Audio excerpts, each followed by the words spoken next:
আচ্ছা, একটা প্রশ্ন করি। আপনি যে মোবাইলটা হাতে নিয়েছেন, সেটা কি নিজে ডিসাইড করে নিয়েছেন? নাকি হাতটা অটোমেটিক্যালি চলে গিয়েছে? বা বাইরে থেকে বাসায় ফিরে জামাকাপড় খুলে যেখানে রাখেন, সেটা কি কনসিয়াসলি চিন্তা করে রাখেন? নাকি মনের অজান্তেই প্রতিদিন একই জায়গায় রাখেন? যদি অনেস্টলি চিন্তা করেন তাহলে দেখবেন আপনার দিনের বেশিরভাগ সিদ্ধান্ত আপনি নিজে নিচ্ছেন না। তাহলে কে নিচ্ছে? কে বা কারা আপনাকে কন্ট্রোল করছে? এই জিনিসটা ব্যাখ্যা করার আগে আমি আপনাদেরকে একটা ভিডিও দেখাই। ভিডিওটা দেখতে খুবই নরমাল মনে হলেও ডিপলি চিন্তা করলে ভিডিওটা অনেক ডিস্টার্বিং। জাস্ট ভিডিওটা আগে দেখেন।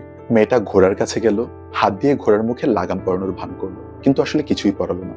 কোনো দড়ি নেই, কোনো লাগাম নেই, শুধুই হাতের মুভমেন্ট। তারপর যেই হাঁটা শুরু করলো, ঘোড়াটাও ঠিক পিছনে পিছনে হাঁটতে লাগলো, যেন সত্যি কোনো দড়ি দিয়ে বাঁধা। সাইকোলজিতে এই ধরনের আচরণকে বলা হয় কন্ডিশনাল রেসপন্স।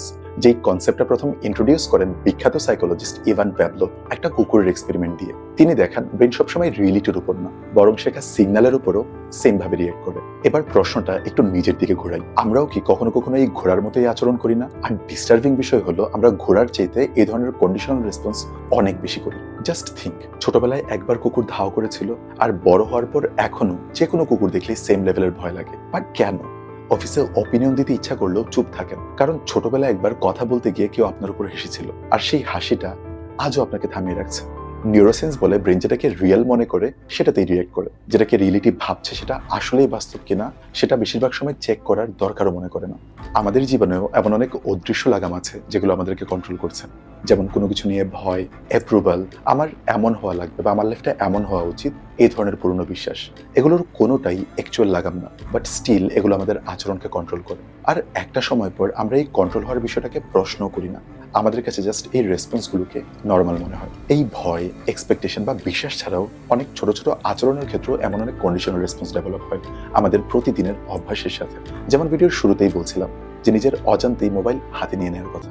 আবার যেমন আমার ক্ষেত্রে আমি একা একা ডিপলি চিন্তা করতে বসলেই মাথায় হাত দিয়ে খোঁচাতে থাকি, কখন যে মাথায় হাত চলে যায় আমি টেরও পাই না। এরকম বিভিন্ন সিচুয়েশনে জাস্ট অটোমেটিক্যালি আমরা এমন কিছু আচরণ করে ফেলি যেটা আমরা রিয়েলাইজও করি না।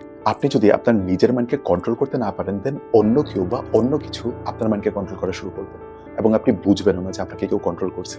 And that's really really concern.